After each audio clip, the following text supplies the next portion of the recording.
Data means repetitive things, nothing new can ever happen in data. Consciousness means it is a memoryless intelligence, intelligence beyond memory. Aren't we denying ourselves the fundamental nature of life itself simply because our instruments are not up to the mark? As you already said, and everybody will agree, that human mechanism right now is the most sophisticated piece of technology on the planet. So should we not learn to use it?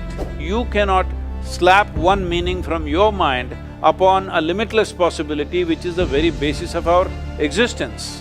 So this is what is the fundamental mistake, that we are trying to take a piece of our psychological process and trying to understand what is consciousness. Whether it is death, coma, anesthesia, in my understanding and my experience of things, they are not very different. It is just different levels of profoundness of the same thing. When you become completely unawake, that means you're dead.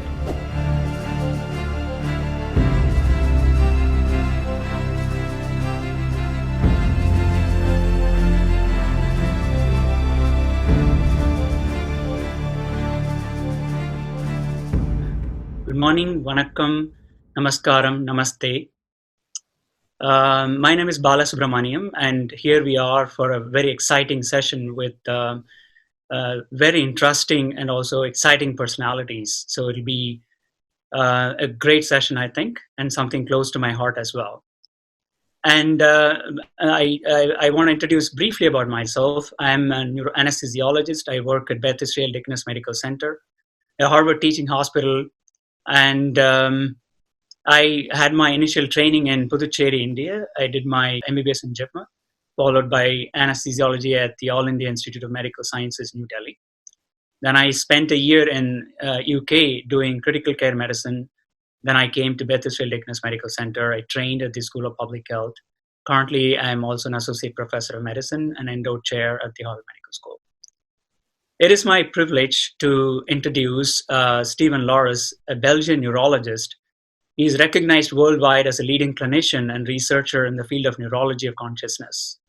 Stephen was born in Leuven, Belgium, and is married to a psychologist. They have 5 beautiful children. While specializing in neurology, he did research in parallel in pharmaceutical pain, working on pain and stroke. He moved on to functional neuroimaging for more than 2 decades now. Stephen has a full MD PhD and is a full professor. He's a founding director of Jiga Consciousness and Coma Science Group at the University of Liège. He holds several international collaborative leadership positions, editorial and reviewing activities, multiple TV shows with CNN, ABC, BBC, radio shows, acted in a movie, TED speaker, and keynote and research lectures, including the ones, notably the Nobel Forum in Stockholm. His books include The Neurology of Consciousness, and notably is The Meditation is Good for Your Brain. And I think he has recently come out with something called No Nonsense Meditation book. It's a bestseller in Netherlands and Belgium. I find him as a very impressive personality who is in his quest for consciousness scientifically, and he also is a meditator. So it is my pleasure to introduce him. Stephen? Thank you so much, Bala, for this wonderful introduction. Too flattering. All right, Stephen, you want to say why you wanted the title to be Mind and Brain? Because that's what drives me. I think as a teenager, like many, I think asking these questions about what am I doing here in this universe, these big questions. And I'm so happy that I made my job out of that terribly difficult question about what is consciousness. And then to translate that knowledge into our clinical activities as a neurologist, and in particular trying to care better for the damaged brains. But actually, the more I learn about the brain and the mind, I think the more I'm just fascinating, and I look at it with marvel. And it's incredible how much actually we ignore about the mind and the brain. Right. So, Guru, are these one and the same? Mind and brain? Well, in the yogic sciences, we do not accord the kind of significance that modern physiology accords to the brain. We see brain just as body. It is just body, it is one more aspect of the body. But mind, or what we are referring to as mind, the English word mind is not specific, it's kind of too general. Normally, we identify four parts to what we now talking about as mind. The moment you use the English language, you kind of speaking, when it comes to anything internal, we are talking in more generalities, not specific. So if you want specifics, well, we identify something called as buddhi, which is the intellect, which I feel largely in modern societies, they are considering intellect as mind. Essentially, I'm not saying this with any prejudice because I'm talking in terms of where these things have evolved. The European culture has recognized intellect as mind. In the yogic sciences, we see intellect only as an instrument of survival, which functions on the basis of the limited data that we have gathered through our sensory perceptions. Intellect is quite a useless thing if you do not have data. If there is no data, intellect cannot function. So intellect is very much like why today your phone has an intellect of its own. Yes, it has data and it can use it. If it doesn't yet have, I don't know what… you're shaking your head, Stephen, I think you're using a bad phone.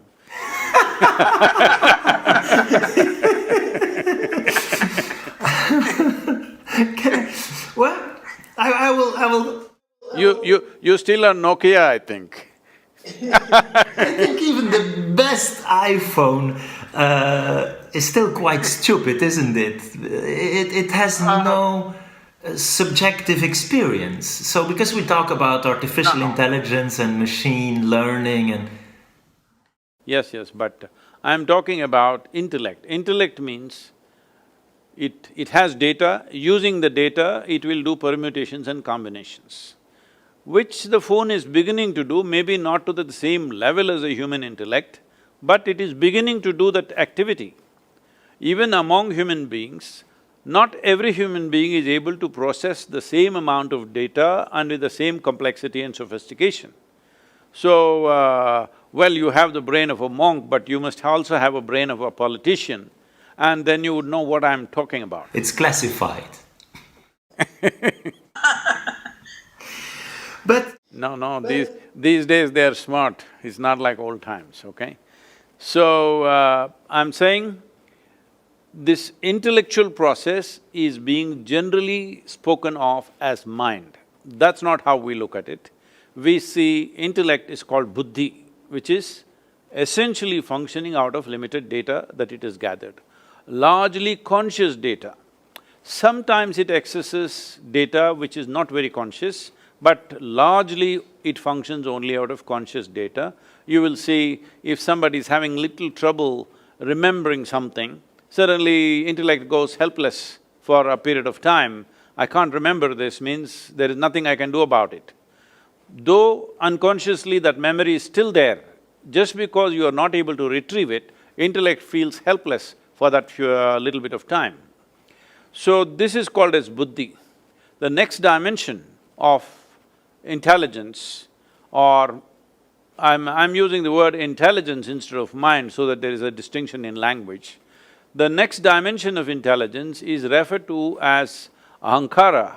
This means, there are many ways to look at it, people usually say it's ego, but essentially it's identity. Because the way you identified, that is the way your intellect will function. Now if you say, I belong to this nation, your intellect will function just to protect that identity. If you say, I belong to this religion or race or caste or creed or gender, whatever, Accordingly, your intellect functions, because intellect is essentially guided, it is a survival process.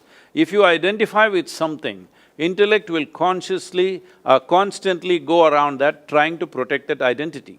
So, in the yogic system, we consider the ahankara or the identity that you take on far more important than the nature of the intellect itself, because intellect is a slave of the identity that you have taken.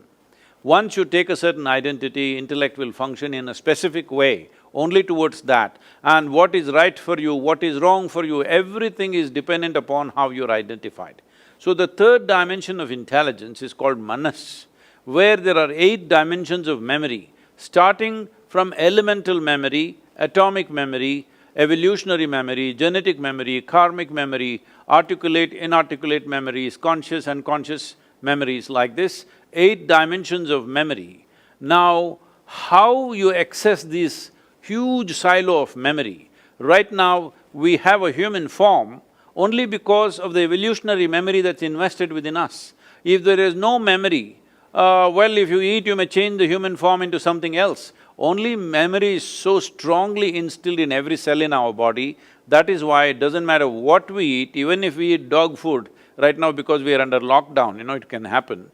Even if we happen to eat dog food, we will not become dogs, we will still remain human simply because of heavily invested memory, evolutionary memory in our system. Similarly, genetics, it doesn't matter, you eat Indian food, you won't become like me, I eat European food, I won't become like you, because there is a genetic memory which clearly is established. Like this, there is karmic memory and other aspects of memory. But how you access this vast amount of memory simply depends upon how you're identified.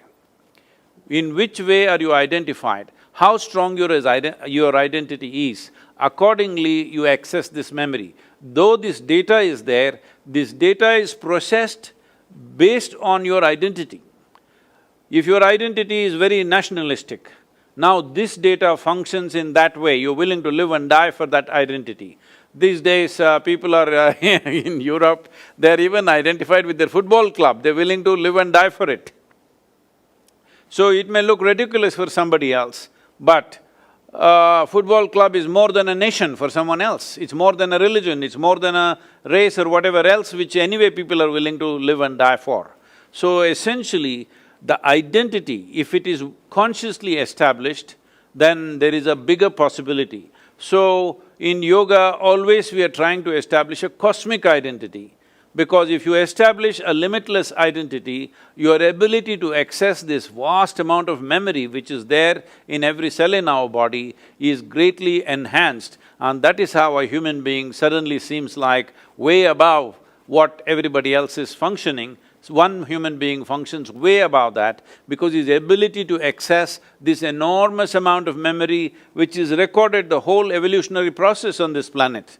The very development of life on this planet is living within us, but can you access it or not is the only question. So, a very limitless, at least we cannot see the limits. To that extent you take the identity, you take the identity with the world or with the universe or the cosmos or whatever you think is the biggest thing out here. So, the next dimension of intelligence is called chitta. Chitta means it is an intelligence which is unsullied by memory. There is no memory at all. This is just pure intelligence. This is the basis of creation, that today if we eat a fruit, this becomes a human being within us in a few hours, simply because the fundamental intelligence of the creation itself is functioning within us and it is free of all memory, there is no memory in it. No memory means it is limitless. Memory is a boundary that we have set. Now, this is in my memory means this is my boundary, that is not in my memory means that is not in my boundary. So a dimension of intelligence which is free of memory means it is a limitless possibility. So in the yogic sciences, the mischievous expression of this is, if you access your chitta or this dimension of intelligence which is free of memory, this we say, God will become your slave. Thank you, Sadhguru. You and your follow-up? Yeah, thank you for that. You refer to the yogic sciences. And so, how, because in science we always want to verify and actually find ways to prove us wrong. So, I'm this hard-nosed scientist and trying to confront everything I think to understand. Hard nose is not a good thing during the COVID time, huh? It's not a good thing to have a hard nose. But so this,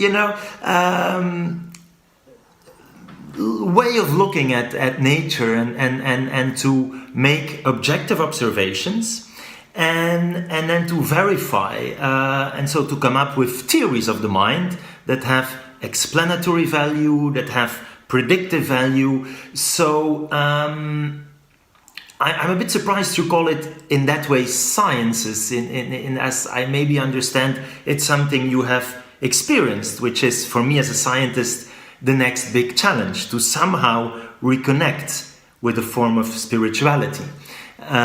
So how could we know that what you explained is correct, or could it be wrong, or could we find ways to test this? We can.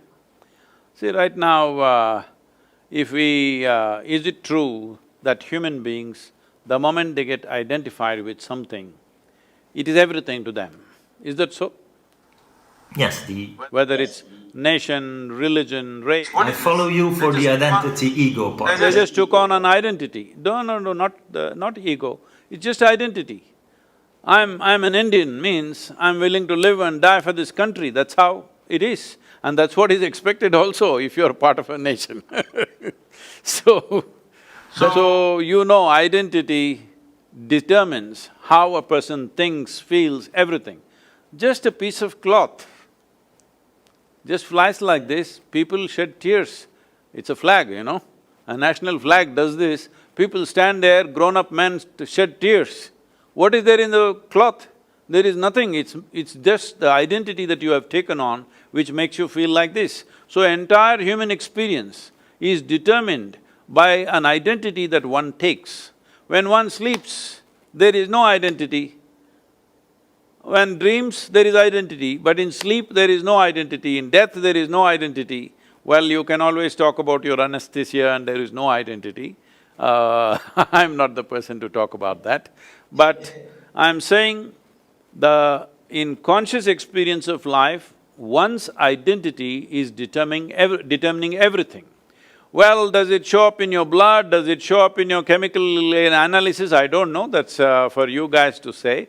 But it is a fact that people's way of thinking, feeling, working and how they live is determined by their identity. So is it scientific enough, I'm asking? When the whole world is demonstrating it. So the next thing is memory, the manas. Now, we were talking about many things. Stephen, do you remember how your great-great-great, 10 generations ago, how your great-grandfather looked like? Do you remember? And somehow, yes, I know, I have the nose on my face. Yeah, you've been listening, you're not remembering. Absolutely, and so we kind of understand that a little bit in terms of the genetics, and as you say, it all comes down somehow to the language we use, and then it can become very confusing.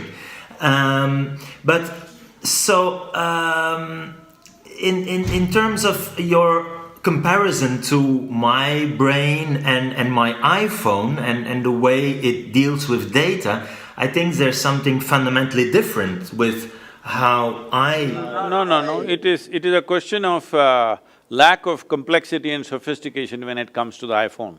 It is not as sophisticated and complex as your intellect. I did not use the word brain, I said your intellect. The difference between the iPhone and the data processing and us having feelings, right? My iPhone is not… No, that's not what I said. I said between your intellect, see this is the problem. Right now, English language is using the word mind in a very general term. Now if you go more specific, in this mind, there is intellect, there is identity, there is a huge volume of memory, and there is a dimension called chitta, Right now I don't want to call consciousness because the word consciousness needs some cleaning. It's kind of absorbed all kinds of stuff in the, in the medical lexicon. So we will leave that aside. These three together or these four together, you're calling it as mind. But if you look at the intellectual process alone, that and your iPhone are not fundamentally different, but very different in terms of sophistication and complexity. Very, very different, another world altogether. So, I'm very excited about the brain. It's my favorite organ. That one you have on the table or? That one I have up there. That's not on the table. Because… No, because that seems to have more grey matter, that's why I asked you. That is maybe true, because this is the brain of a experienced meditator and I'm just an amateur. But these brains are important, of course, right? And there's other organs that I like, but without this one, it's less fun. So also when we talk about organ transplantation, and by the way, are you an organ donor? I told you I gave away my brain long time ago. I also gave away my heart. No, but seriously, it's because you have so many followers. So, we redefine death and we now have brain death criteria, and there's, lives that can be saved thanks to organ donation. So, are you okay to, after death, give your organs? I'm not right now planning to die so soon, so let's see when it comes, huh? By the time I die, at least my brains, I would have used it up fully. Stephen, I thought I will… sorry, go ahead, Stephen. No. So I think that the example of transplantation is of course interesting in a sense that it shows kind of the importance of the brain, right? Because you can replace nearly every organ, and we can now indeed even replace the heart, and it would still fundamentally not change the way you think and feel and perceive emotions. But of course, for the brain, it's different. So there is something special about this organ, and there we shouldn't be too arrogant when it comes to the big question of consciousness and explaining thoughts and perception and emotions. We just have a terribly hard time to go from something material, that is this brain, and to this very first-person subjective experience. So there, for you, I understand that the brain is not the whole story, right? If I'm correct, and that there's… I generally think through my whole body, really. And that is true. That is why I can do 2 dozen things at the same time and don't feel any stress, because I use every cell in my body. Okay. Because what you're referring to as intelligence, essentially, in most people's experience, I'm not somebody who's propounding this, but in most people's experience, a certain combination of memory and intelligence is what they're calling as mind, isn't it? Yes, it's difficult because we're talking about definitions, but yes. So, tell me, in every cell in your body, there's much more memory than it's there in your brain. And the number of complex functions that every cell in your body is functioning, you can never figure it out in your brain. The amount of chemical reactions that are happening across, not necessarily managed by your brain, it's happening of its own nature. So, when they're able to do so much, there is an intelligence. So in yoga, we don't say mind is here or there. We say there is a mental body. As there is a physical body, there is a mental body. There is a whole scape of memory and intelligence spread across the system. But now I believe, we've always given a lot of significance to this, but I understand now these days doctors are saying there is quite a bit of brain in the stomach. Am I right? Yes. What do they call this, Bala? What do they call that? I heard that… The second brain, some call it, and so indeed we have a lot of these nerve cells in our gut. Yet if I have to choose between losing those or those nerve cells, I think I rather have the brain. And I think again we can transplant your gut and it wouldn't really fundamentally change who and what you are. Sure about the transplantation. Sorry? I'm not so sure about the gut transplantation. It's not so widely done. No, of course, but we I agree. Brain, there's no transplantation. anesthetize them. You can change the activity of that autonomous system, and the impact would be very different, right? Than whether you change the activity of those brain cells. So, I think we all agree that the brain is something important, right? And No question about that. There's no question about whether brain is important or not. But brain is important and it's functional only because of the connectivity to the rest of the body with the neurological system. Suppose you cut something in your spine, then the brain cannot function by itself and it's meaningless what it does, only because it's connected. So how yoga sees brain is not as an organ per se, it is part of the neurological system. It's like one big knot where more is happening in one place than the rest of the places. But it doesn't mean it is not happening in the rest of the place. So that's why I said, I think through my body. This is why even if you're doing 24 things at the same time, you don't have any level of stress because it is like, if you're just thinking just here, what it means is, you bought a car with 4 wheels, but you drive it on one wheel all the time. Obviously, one will wear out very quickly and there's too much stress. Every time people have to do something, simple things, if they have to decide what clothes to wear, where to go, what to do, they get so stressed on a daily basis because they're using just one dimension of their intelligence, not exercising other dimensions of their intelligence. And that you can train through yoga is… Oh, definitely, yes. And I'm, as I said, struggling to understand consciousness, and again, we shouldn't be too arrogant. It's to me one of the big mysteries for science to solve, right? With this objective scientific method. Some would even say it's impossible, and we will never be able, with our limited mind, to understand the mind. But I'm naively optimistic. But it is true that,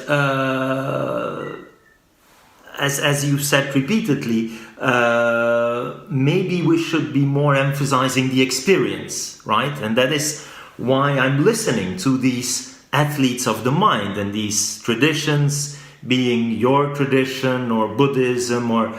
and I think we have, first of all, considered consciousness as a taboo. It was just impossible when I started in the 90s even to find money to study consciousness, and that is finally changing, but still. And next, maybe now we're too excited because we have these machines, functional MRI, and we can, 3D print brains and look at how parts of the brain light up and so on and so forth. But maybe we ignore a little bit too much the phenomenology. So when I have these Buddhist monks in my machine and they talk about these different levels of consciousness, and you just mentioned something like pure consciousness or intelligence, for me it's very, very difficult because I never had that experience, right? And so I think I should… No, what you're saying is… No, what you're saying is, it is difficult for me because it's not there in my memory. That's exactly what I said. If something is not in your memory, your intellect is helpless about that aspect of life. So how will it come into your memory unless it has come into your experience? What is red, blue, yellow has come into your experience. That is why it's in your memory, otherwise it wouldn't be there in your memory. If you see a certain kind of food, certain kind of drink, certain kind of situation, you know what it is only because it's there in your memory, otherwise you wouldn't know. So right now, something that is not yet in your memory, you are trying to sort it out in your intellect. That's never going to happen. It is not that you will never be able to figure this, that's not the point. You will never be able to figure it with the kind of instruments that you're using right now. First instrument that you're using is intellect, and all other instruments, whatever scientific stuff in your lab, this is all products of intellect. They all function only from data. So data means repetitive things, nothing new can ever happen in data. Consciousness means it is a memoryless intelligence, intelligence beyond memory. Unfortunately, because of the type of modern education that we have, we are making people misunderstand that memory is intelligence.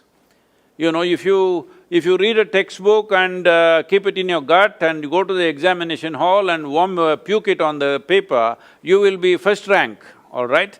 Simply because you have memory. So memory is being misunderstood as intelligence. But intelligence doesn't need memory, intelligence functions of its own accord. Intelligence can generate memory, intelligence can store memory, but it is not the basis of memory which is intelligence. Intelligence is the basis of memory. Memory is not the basis of intelligence. So would you agree that we could try to get the best of both worlds? Where are the two worlds? I am living in only in one, which is the other one? So this… Where are you from? Where are you? Are you talking to me from Mars or something? I'm talking about my lab and the machines and the rational approach, but linking it to the phenomenology, to, as you say, the memory, the experience, and indeed that we maybe have been ignoring it too much, right? See, in your lab, Stephen, in your lab, is there any instrument which is finer than the human mechanism that you are? No. Then why are you using crude instruments instead of using the finest instrument that you have? I'm trying to combine them. Why? Because… so what you're saying is… No, there's nothing no because. The only reason is, we have all gone through an education system which doesn't trust the finest instrument on the planet. So, I wanted to ask this question because I face this a lot, Stephen, especially when I talk to neurologists and my own friends and colleagues. Because they don't experience this, they doubt it. They doubt whether this actually exists, right? The consciousness or the intelligence part that Sadhguru is talking about. The science is all about reproducibility and repeatability, showing that again and again. Well, human beings are repeating themselves for generations. Isn't that good enough? And I'm coming to that straight because they want to see that as a traditional data form, but because we don't have any instruments as of now to say that or show that or given us a PowerPoint presentation, but there are millions of people who are experiencing this and are talking about the same thing.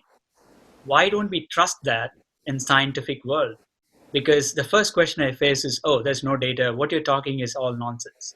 So again, you are very open to it, that's why I'm asking you this question. Why do we go with this so-called definition of science that, keeps on saying it's not seen outside, I can't demonstrate, but we can put ourselves into that state and experience it. There's a lot of people who are talking about it, so I'm not sure why we don't account for it.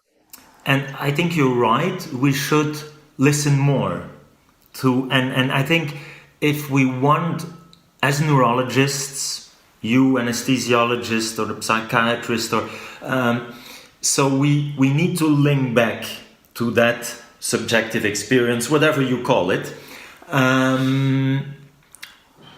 Now, I think, and that's what I try to say to combine the best of both worlds and approaches, that if we only go with experience, well, maybe we could be limited or maybe plain wrong.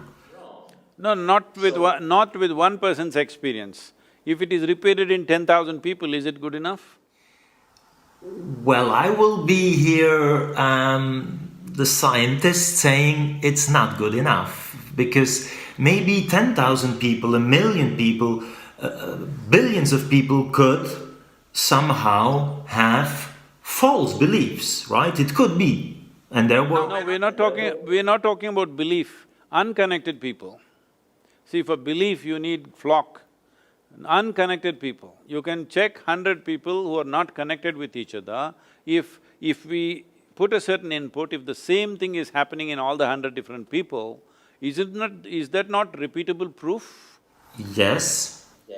Right now, is there any scientific evidence that you're alive? It's… the definition of life is actually still challenging for us, right? I think it's this, what is matter, how does it organize in life, and then to consciousness is the big questions.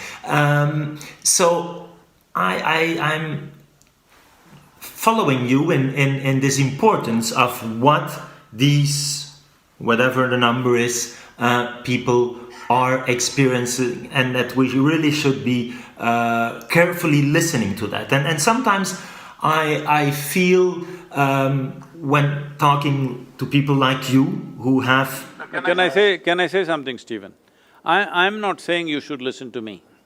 It is not necessary to listen to me, because if you listen to me, it's just hearsay. I'm saying something. It may be a bloody lie, who knows, all right? I'm not asking you to go by my word. I am just saying, if you do certain thing and those results happen to you, then that is true, isn't it? You don't have to believe what I say.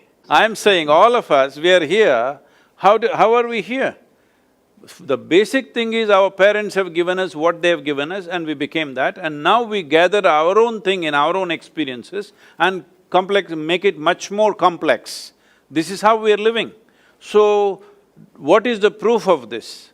Living is a substantial proof, because it's there. It's been repeated for million generations, so it can't be questioned. So right now, the instruments that you have in the lab, whatever you said 90s, the instrument that you had in 90s and the instruments that you have now, are they very different, more sophisticated? They're better, they always get better.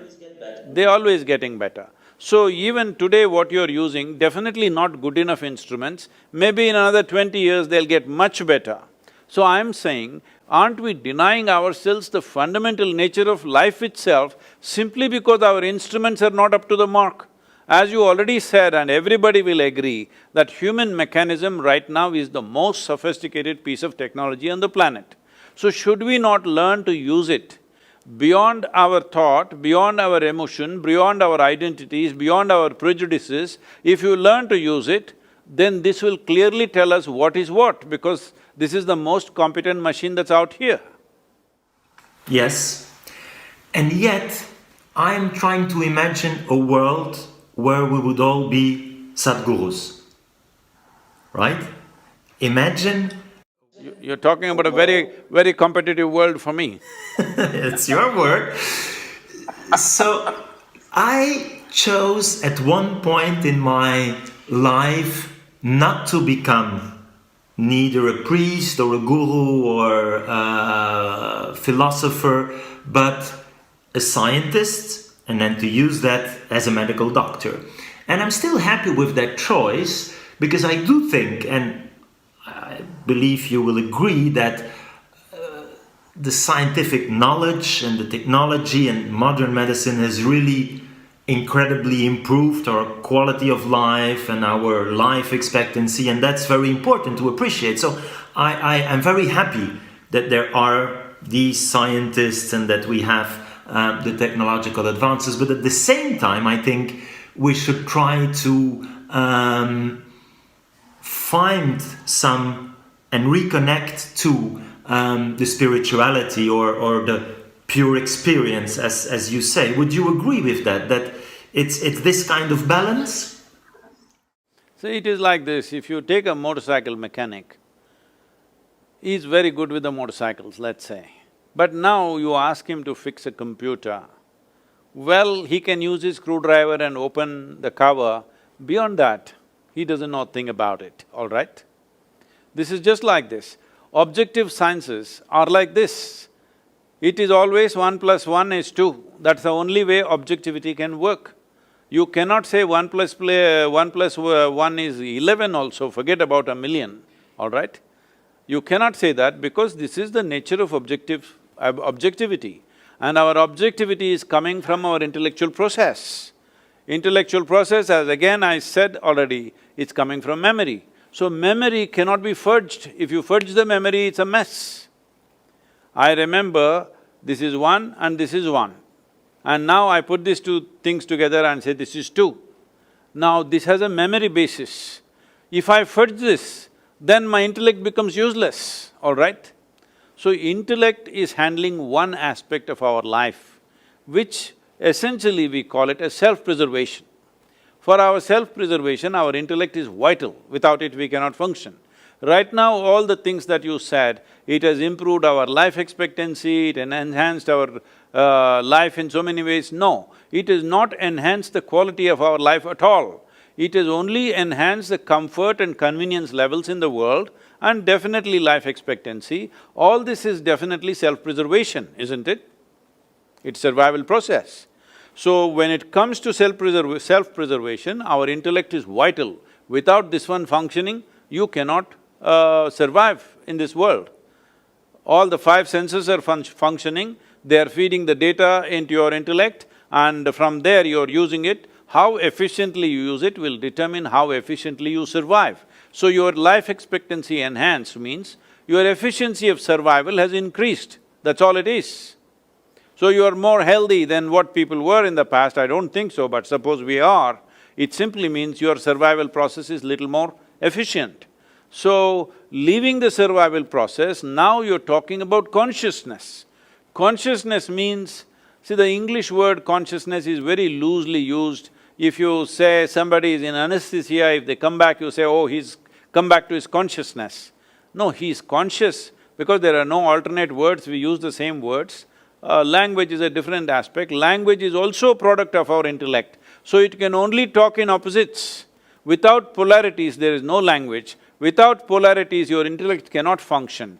But when you talk about consciousness, you are not talking about two polarities. There is no A consciousness and B consciousness. There is no positive consciousness and negative consciousness, there's just one. So, what doesn't have a polarity cannot be dissected with your intellect. Intellect is a sharp instrument, it can only dissect, it cannot absorb something. See, if you are using your intellect upon something, if you ask any human being, do you want your intellect sharp or blunt? They will say, I want it sharp. Why? Because it's a cutting instrument. If your cutting instrument, if your knife is not sharp, what is the use of such a knife? So now you want to stitch your clothes, but you try to stitch that also with your knife, then all you have is tatters. That is showing almost everybody is wearing tatters around the world today. You see everybody's pants are torn. I don't know, you are… I'm not seeing the whole of you. That's very good. If you are blue denims, it'll be torn. So, you're using your intellect to handle a subjective dimension of life. That's never going to happen. Simply because you're using a telescope to look at the virus, it's not going to work. Okay.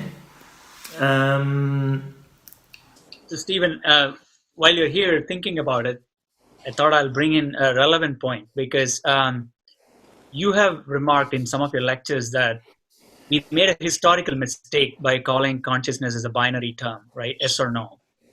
And then with your experiments and also your attempts to recover patients in coma, with the instruments that you've had, now you've recorded at least 4 or 5 distinct states of consciousness, or wakefulness, you want to call that. The Sadhguru is saying consciousness is one. There is no polarity to it.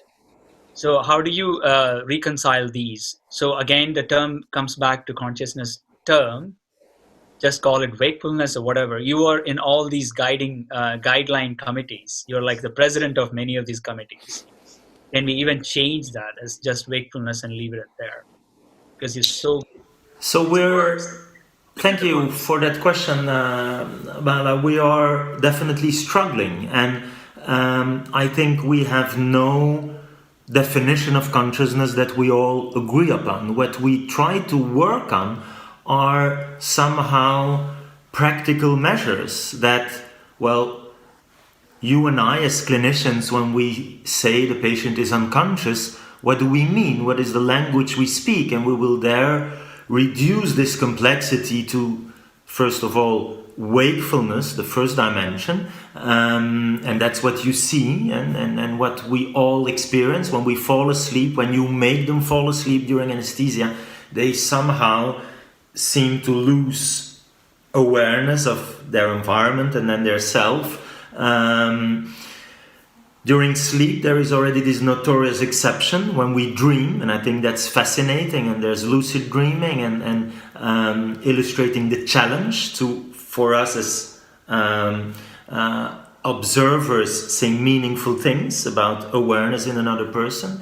And then these patients, as you say, in coma, who can no longer be awakened, and that's simply looked at from the outside as looking at eye-opening. They will never open the eyes even when we stimulate them, and then observing their behavior, which is then reduced to reflexes. But it's true that when you think about it,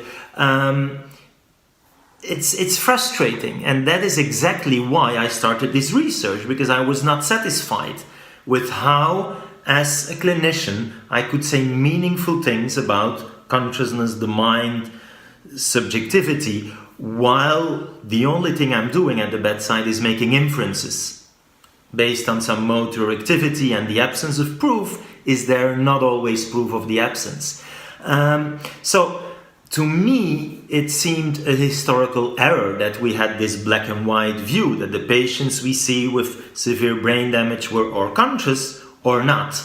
And now we see all these more nuanced states, like you can be more or less awake, you can be more or less awake, and we describe these very strange conditions where patients survive, eyes open but completely unaware, that we called vegetative state. We now call them unresponsive wakefulness, and then some of these are minimally conscious, which again is very frustrating because you can't communicate with them, but you know that sometimes they have, very probably, when we look with these brain imaging techniques,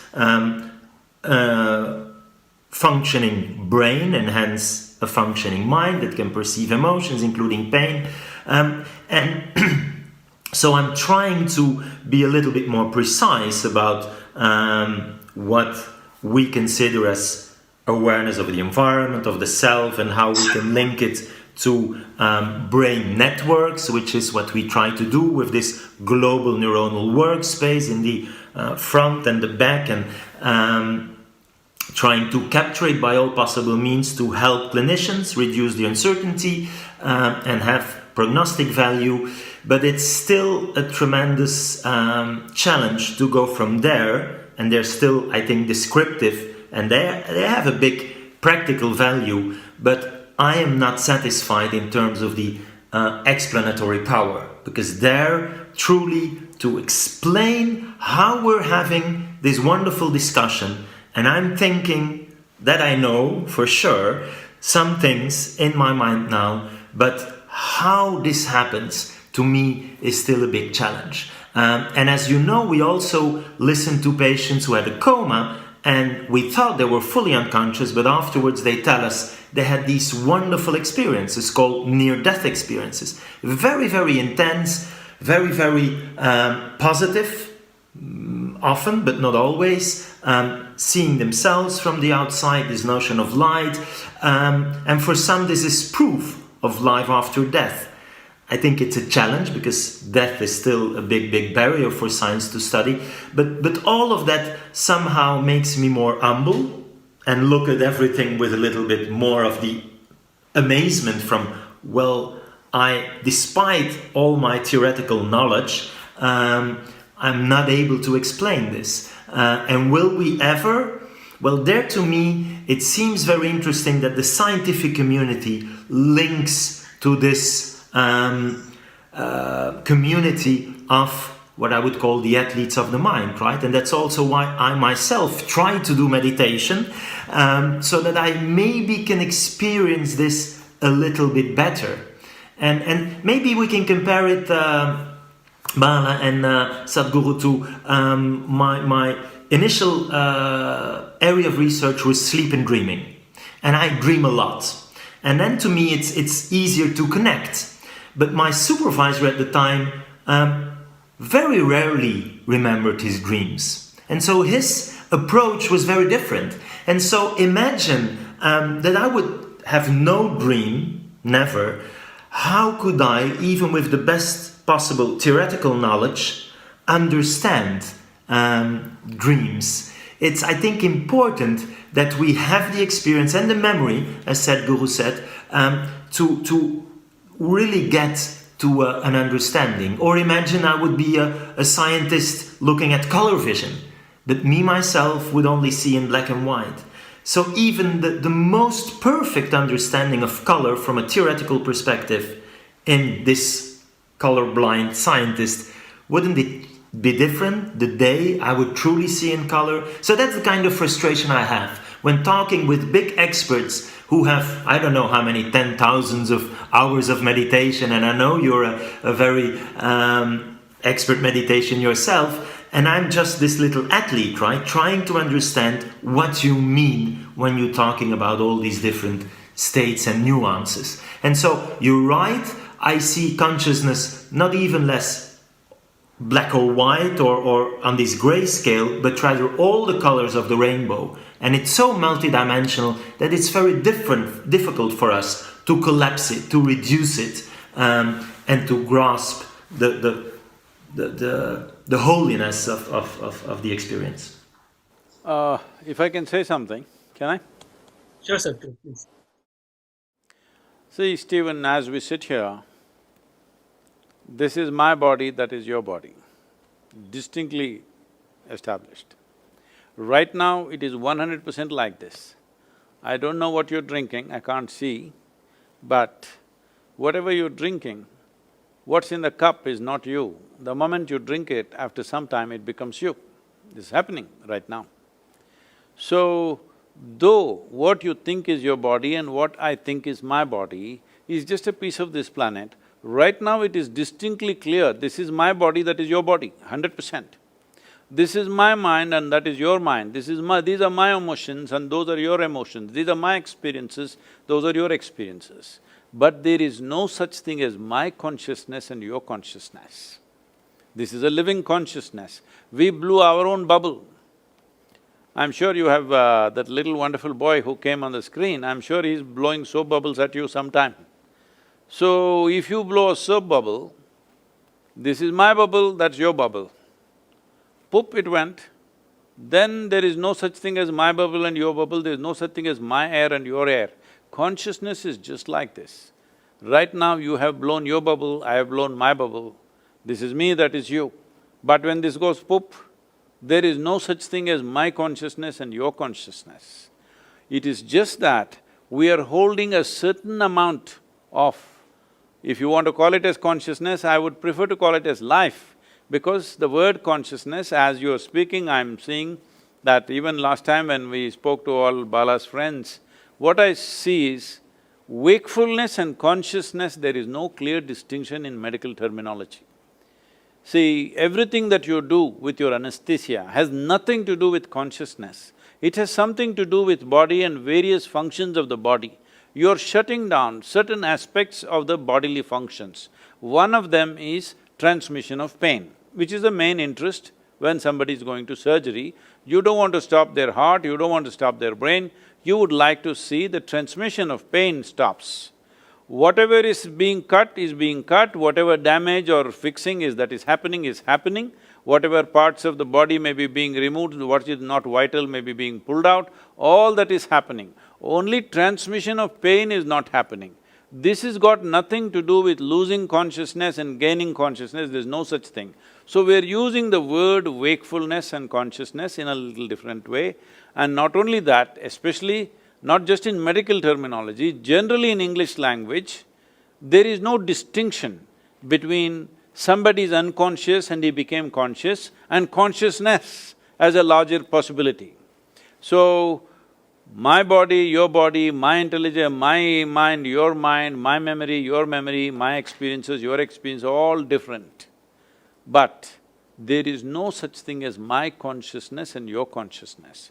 It is just that it is only the human creature on this planet who has the neurological capability and sophistication of mechanism that if they allow it, they can access this dimension of consciousness.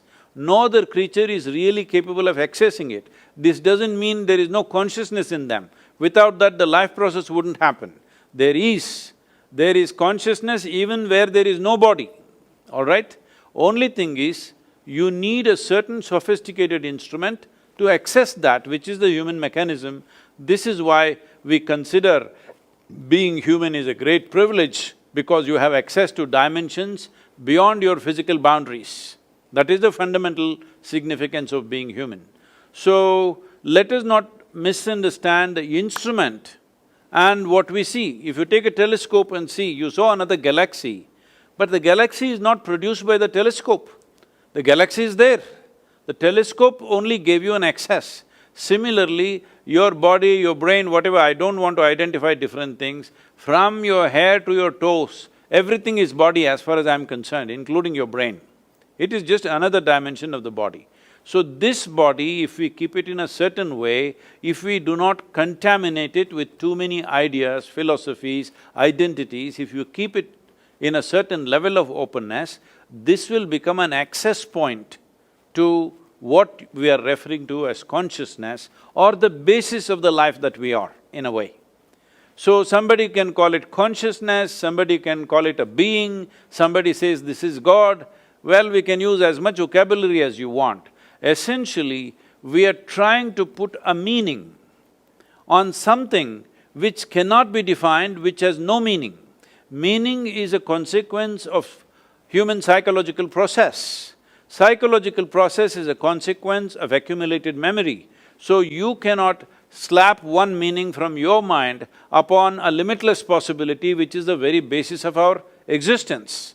So this is what is the fundamental mistake, that we are trying to take a piece of our psychological process and trying to understand what is consciousness. Consciousness is not something that you can understand. Understand means there must be a meaning. There is no meaning to it, there is no meaning to the existence. It's just a tremendous phenomena, but you can experience it. You have the necessary instruments to experience it, not the instruments in your lab. You as a person, you have the necessary instrument to experience this. Will you allow it or not, is the only question. As I said in the beginning, it all depends on how you're identified. If your identifications are limited, you have lost the ability to experience it. If your identity is, not identified with anything, you kept yourself loose like that, then there is a possibility of experiencing it. A whole lot of people under drug-induced conditions, they are claiming they experience many things. I'm not questioning that at all, it's very much possible, because one thing that I have seen happening to people under the influence of alcohol or drug is, they've lost their sense of identity. What they think they are usually is not there in them, they've become little boundaryless. Because of that, they might have accessed a certain dimension, but will that make them competent to access it whenever they want? No, 100% not. In fact, they may lose their faculties because they forced it upon, chemically forced something to happen, so that may damage the instrument for good and you may not be able to experience anything beyond a certain point. Can I ask you two questions? Yes, sir. So you mentioned this instrument that permits us to access this, whatever we call it, consciousness, intelligence, but you say it's for humans. So what do you think about animals and how they perceive the world? And then the second question is this terribly challenging one. If you say that somehow, and you make the comparison with the bubble and that there is no such thing as your consciousness, my consciousness, it could be an illusion. So how do we somehow deal with, well, what was there before you were born and what will there be when you're dead? So these two are still burning questions about animals and the before and after this living. See, when it comes to animals, an animal is programmed in such a way that largely its life is fixed around its survival process. Let's say, for any creature for that matter, their stomach is full, their life is settled, they just sit there happily. But that's not the nature of the human being. Stomach is empty, only one problem, stomach is full, 100 problems. This is the nature of the human being. Because survival is not the end game for us. Only when survival is taken care of, what is human kicks in. Till then, we are also just one more creature. When we are absolutely hungry and survival is in question, we are like any other creature. Human beings fight like any other creatures when survival is in question. Only when those things are taken care of, other dimensions of being human become a possibility. So survival is not the end game for us, it is the beginning for us. It is the A of life. But for all other creatures, survival is the end game for us. But even among them, certain creatures are far more capable of accessing or at least being sensitive. I wouldn't say accessing, they're little more sensitive to consciousness. Wherever there is consciousness, certain creatures behave in a certain way. In India, in the yogic culture, in the Indian mysticism, everywhere you see there will be a cobra, always. Simply because we have always seen wherever there is a little bit of, access to consciousness, these creatures somehow sense it and they arrive. What makes them sense it?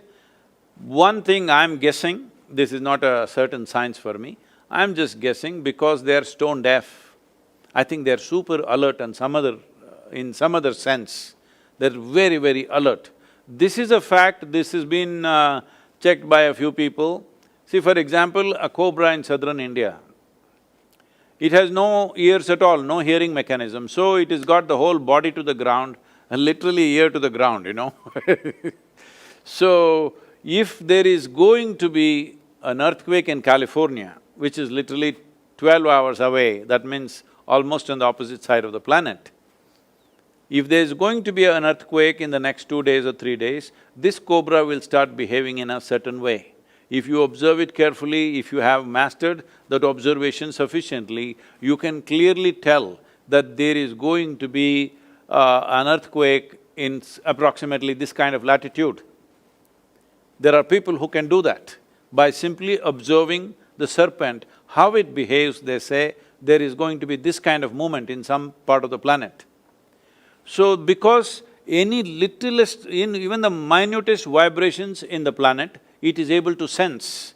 So, because of this, it has a certain awareness or rather sensitivity to certain vibrations. Probably when somebody accesses what we are referring to as consciousness, the other vibrations which are normally everybody's throwing out on a day-to-day basis, their physical stuff, their psychological stuff, probably that becomes minimal. Lack of that reverberation is something that a cobra senses.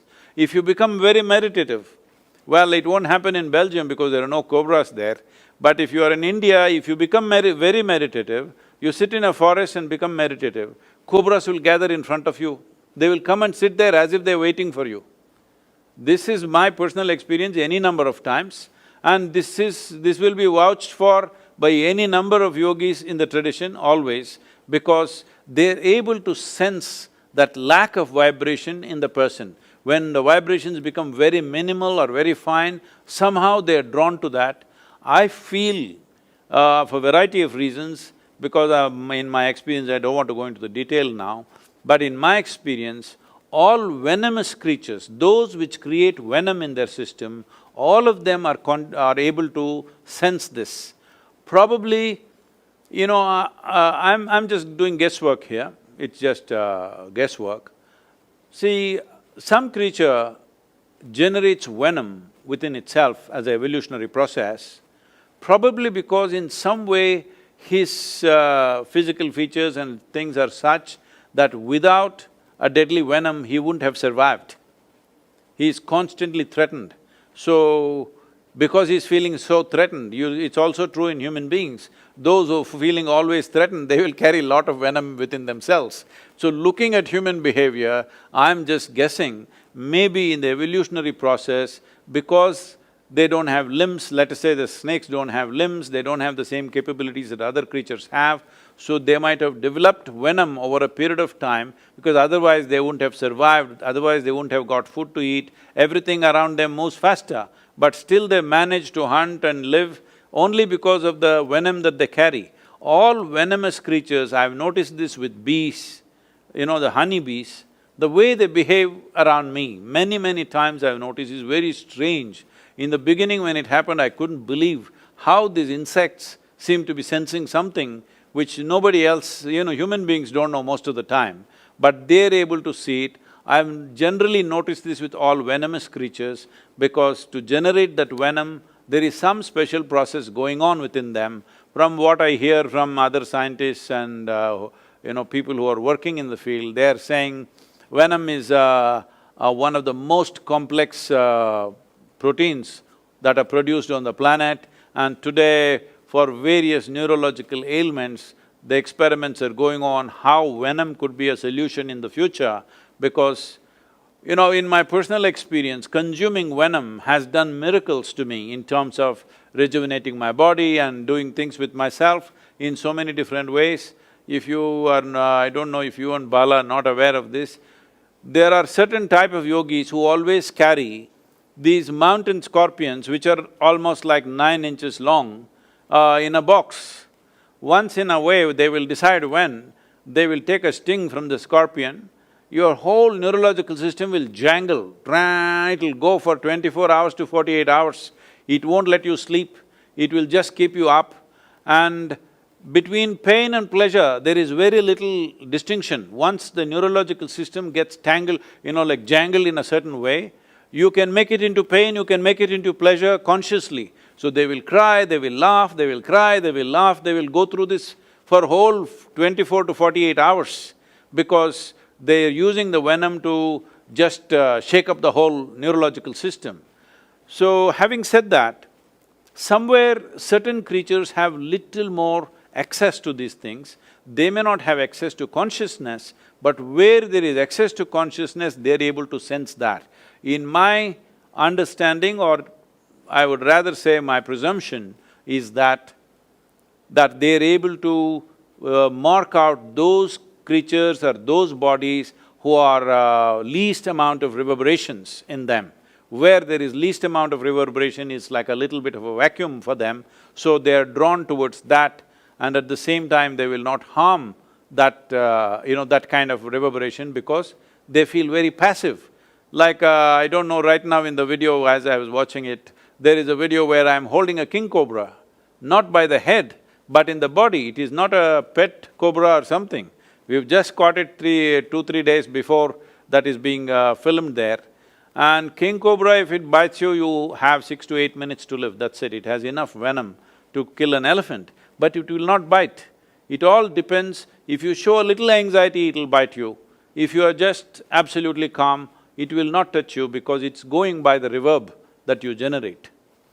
So, having said that, this consciousness as a dimension, let's call it a dimension, let's not call it as an experience of wakefulness and sleep, different levels of wakefulness. Well, even when you're awake, not everybody is awake to the same extent, isn't it? Suppose you're teaching in a university, right? Do you find all the students awake at to the same level? When I teach, yes, hyper-vigilant. He actually uses that analogy in his lectures.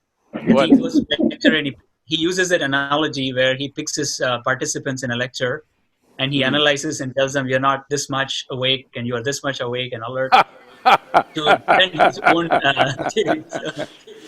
So, no two human beings are awake to the same extent. So this whole dimension, if we change the terminology a little bit, probably it will fall into a little better place of understanding, maybe not entirely, but little better. That is, right now when we talk about anesthesia or even coma for that matter, they may be very similar, I don't know medically how you differentiate between the two. Essentially, bodily functions have dropped step by step. In one person, a certain number of functions might have dropped, in another person it might have dropped further. And I would take it further, even what you call as death is just further drop in the bodily functions. So whether it is death, coma, anesthesia, in my understanding and my experience of things, they are not very different. It is just different levels of profoundness of the same thing. When you become completely unawake, that means you're dead. You're little bit awake means you're in coma. You're little more awake means you're under the influence of anesthesia. Little more awake means you just had a drink. In your experience, but you have not yet died. Let's not go into that now.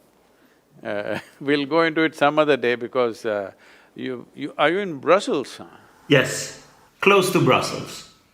Okay, so unless you serve me French fries, I'm not going to talk all those things to you right now. I will offer you French fries and Belgian chocolate. Well, about when you said before being born and after the death process has happened, see, death is a social thing. It is not existentially right to say death, because a certain life, like we were talking about bubbles as an analogy, let's continue that bubble. So right now you've blown that big bubble. This bubble has a material, the soap. Depending upon the soap quality, the tenacity of the bubble and how long it lasts is determined by the type of soap and the quality of soap and whatever. So this soap or this structure for this is what we are traditionally referring to as karma. What karma means is accumulated memory which is giving us a shape and a form. So as long as this karmic memory is there, it will contain this life inside. So right now, let's say you were born as this big bubble, but this time around you really made some efforts and made this into this big bubble, possible. So suppose now, let me not take you as an example, let's say I die, okay? It's easy for me to die So if I die right now, well, I leave the body here because the body is just what we have collected from this planet, it has to go back. It's just a material that you picked up to walk through this planet, to do activity in this planet, but the life that you are is still contained in your karmic bubble. Life itself is not yours. That we are referring to as consciousness or life is not yours, it is always there, but you have captured this much. Depending upon how much life you capture, see, it is not just about the data, it's not about the intelligence. Depending upon how much life you capture, accordingly the significance of your life will be determined by that. When I say significance, you as a life, not socially significant, not significant in the world, that is just a consequence. In certain times, people may recognize that significance, in another time they may not recognize. If you came here 1,000 years ago and you say, I'm a neurologist, they will say, they'll just dismiss you, can you wield a sword or not? That's all they would ask you in Brussels, all right? If you cannot, you're out. So I'm saying today in 21st century, you being a neurologist is important because there is a situation, it's a consequence of time. So let's not take that activity as the basis.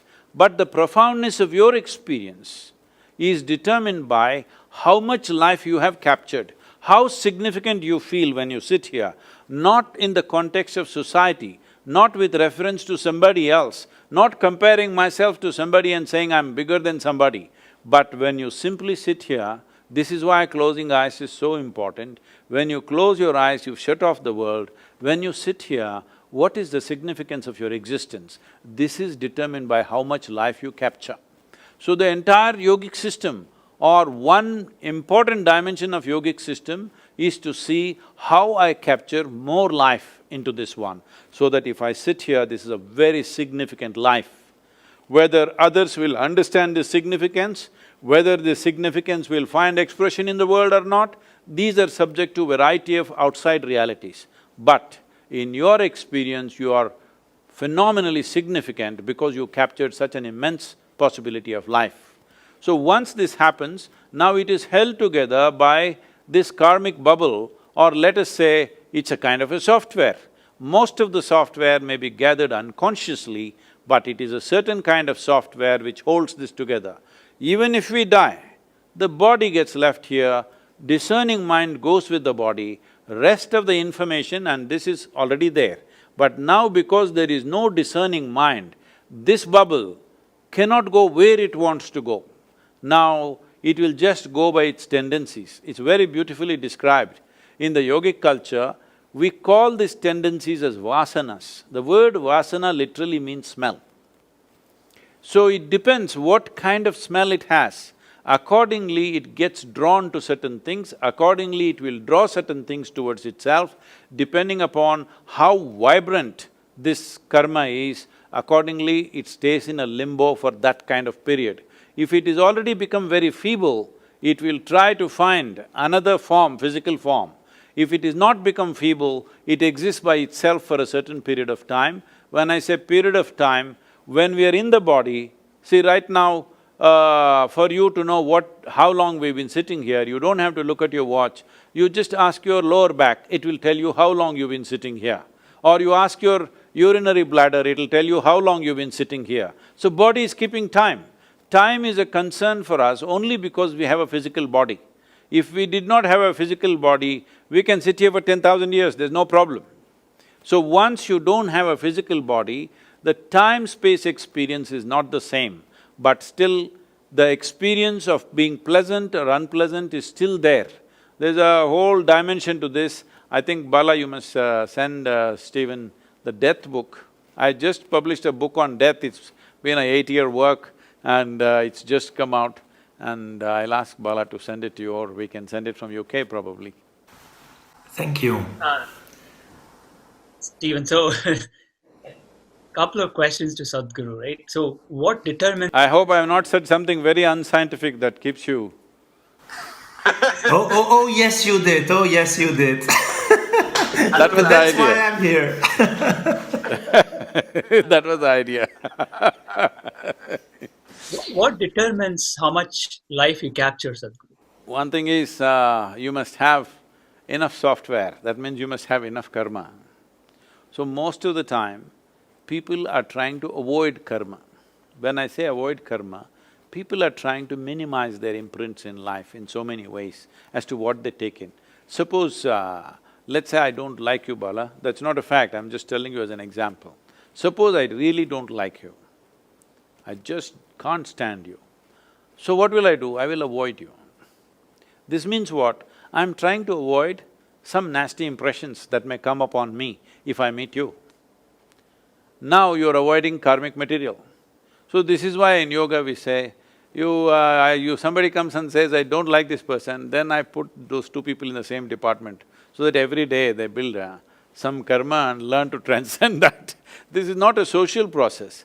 There is an internal process to this, that you're taking in imprints but not reacting to it, because your experience becomes beautiful or nasty depending upon how you react to it. So first and most fundamental training that you need to go through is, you learn to respond, not react. Reaction is instinctive, reaction is based on past memory and conclusions that we have made. Response is happening out of your conscious response right now. So you learn to respond, not react. Once you learn to respond and not react, you will take a tremendous amount of material because you have no hesitation about anything for that matter. Once you have so much karmic substance, now you can blow a big bubble. You need good soap to make a big bubble, not air. There's no dearth for air, there's a whole bubble of atmosphere out here. But what you need is a certain tenacious soap which will blow a big bubble for you. Otherwise, if you have no, I don't want to name any brand, some brand came to my mind. If you have a bad soap, only this big bubble will come. If you try to make this, it'll go put. So if you want to blow a big bubble, what is needed is not air, because air is anyway there. At least in the context of who we are, it is a limitless amount of air. It is not really limitless, but still it is limitless from the context of our lungs at least, it's quite limitless. So there is limitless amount of air, there is limitless amount of life and consciousness in the universe, but the question is, do you have the necessary quality soap to blow it big and hold it? So, you don't avoid anything when when something outside of you does not determine the nature of your experience, that is when you're willing to take on everything.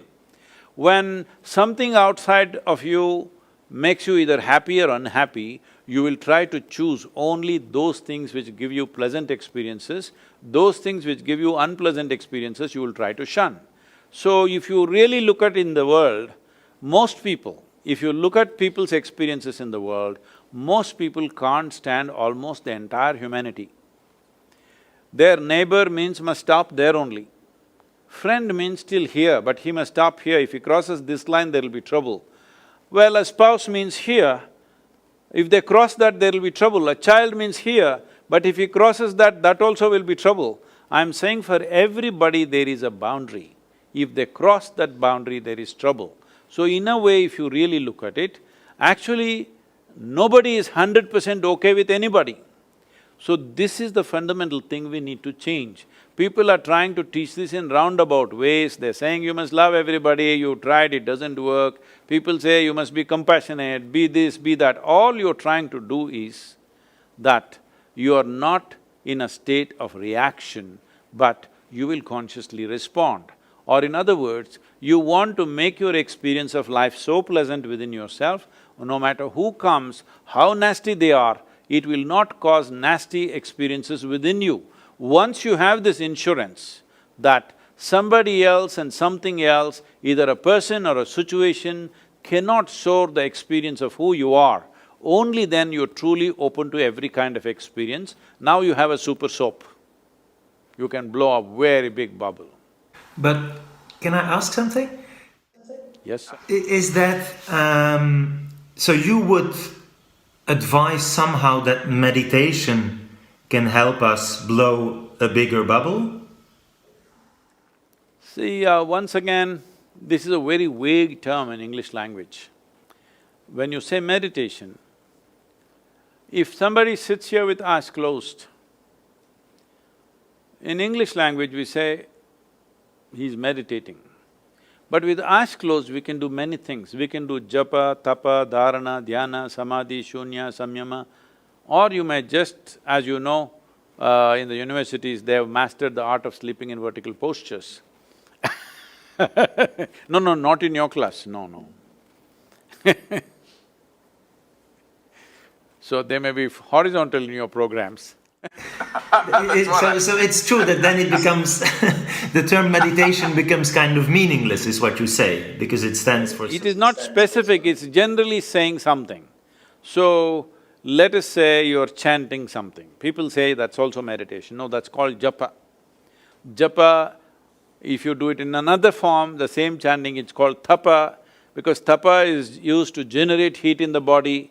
What you were talking about Tibetan monks, most of them are doing tapa because they're using it in a certain way to generate heat in the system. Because if you generate a certain kind of prana or life energy in a certain form, which is called as samat prana, if you generate that, body generates enormous amount of heat. And this heat is not just as temperature, it's called ushna. It activates a certain level of perception, it makes you very healthy, it'll allow you to live with very minimal amount of food and water. All these capabilities will come because your samat prana or samana prana is high. That is what generally they are trying to do, they are trying to do tapa. So that is… you want to call that meditation? No, it is tapa. If you do the same thing with a different tilt to it, it becomes japa. If you do dharana, that means you're focused on something, you're concentrating on something, that's called dharana. So if there is you and there is something else, an object, and you're very well focused and you and the object are connected, that means it is dharana. So you were so focused, one of you disappeared, either you disappeared or the object of focus disappeared. It is either just the object or just you, it is merged into one in your experience. Then we call this dhyana. Suppose both disappeared, the observer and that which is observed both disappeared and there's an explosion of energy, this we called as dhyana. Samadhi is called something else and… that is called samadhi. And further samyama, there are various other aspects like this, so I don't want to go into all that stuff. But fundamentally, The word meditation is not saying anything particular. So if we have to put a definition to that, what I would say is, meditation is a certain quality, it is not an act. It is not an act that you perform. It's like fragrance of a flower. The fragrance is a consequence, but because today the world humanity has become so goal-oriented, they want the consequence. They're always aiming towards the consequence. No, you cannot create the consequence. If you do the process properly, consequence happens. Right now, we have eaten well, we are breathing and everything is fine, so life is happening. In a way, our experience of life is a consequence. We are alive because of a consequence of various processes that we are doing right. If you do any of those things wrong, the consequence of experience of life will not be there. So similarly, meditation is a consequence, it is a quality, it cannot be done, but it can be made to happen. If you cultivate your body, if you cultivate your thought process, if you cultivate your emotion and your energies to a certain level of maturity, you become meditative. It is not like in the morning, evening you do meditate, not like that. You become meditative as a quality, you carry it with you. So, if we want to further technically define this, essentially I would say, because I'm assuming meditation means dhyana, it is an assumption, because somewhere you have to fix it, otherwise it is all over the place. If you call it as dhyana, that means if you sit here, in your experience clearly, the body is here, your mind is here, what is you is somewhere else. These three clear, distinct identities. That means there is a distinct separation or space between what is you and what you have gathered in your life. Once this space is there, this is the end of suffering.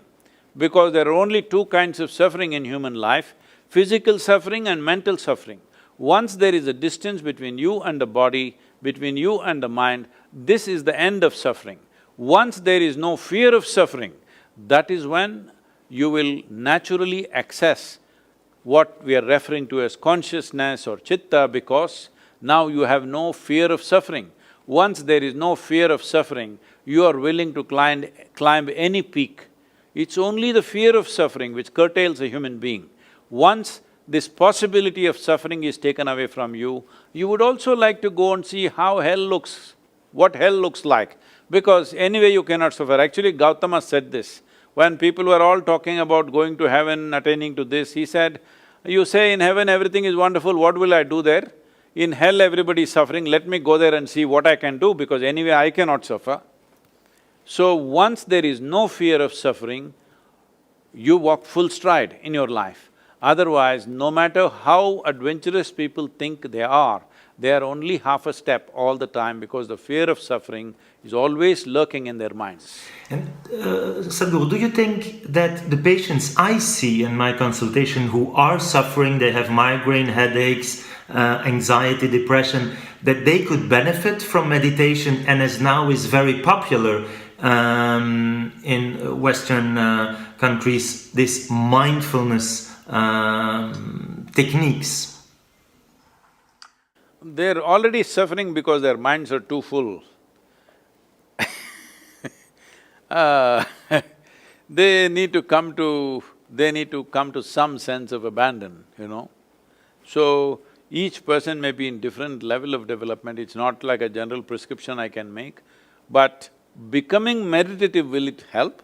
Absolutely. But can you make them meditative in a clinic? I doubt that, because you can't suddenly make them meditative. Some people may be ready for it and it may happen. But can you make everybody meditative? A doctor can make somebody meditative with just a few instructions? No, because it will need a certain amount of induction. They have all the ingredients for it to happen, but still it doesn't happen because there's no induction. So there needs to be some charge for them to, get into that place. Somebody may be ready for japa, somebody may be ready for tapa, somebody may be ready for dhyana, dharana. This is an evaluation that has to be made for each individual. If suppose I met somebody, they are 20 years of age, I may teach them something. The same person, he practiced for 3-4 years, he was feeling great and then he gave it up for whatever reasons. Now at 40 years of age, he comes Now I will teach him something totally different because he's not the same person anymore. He may think he is the same person, but he is not the same person anymore because everything has changed. His perception, his experiences, his accumulations, everything have changed. So accordingly, one has to do this. This is always been the traditional significance of having a live guru so that he will mix the right cocktail for you, otherwise there's no punch. Thank you. I will go do my yoga. Don't tell me now.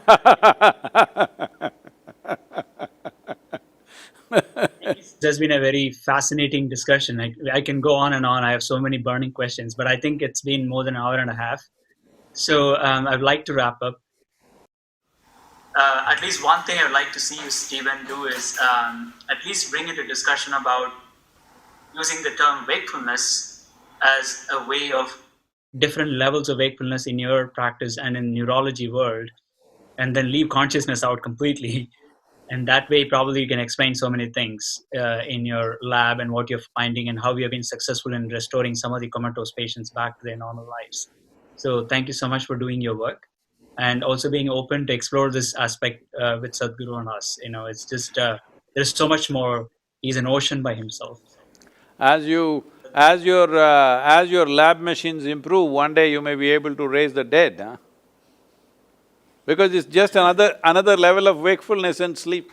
Like my favorite philosopher says, James Bond, never say never. I didn't think you're English, huh? Married to a Canadian psychologist. After the Brexit, you must change your philosopher, okay? Thank you so much. Stephen. Thank you so much. Bala, thank you very much.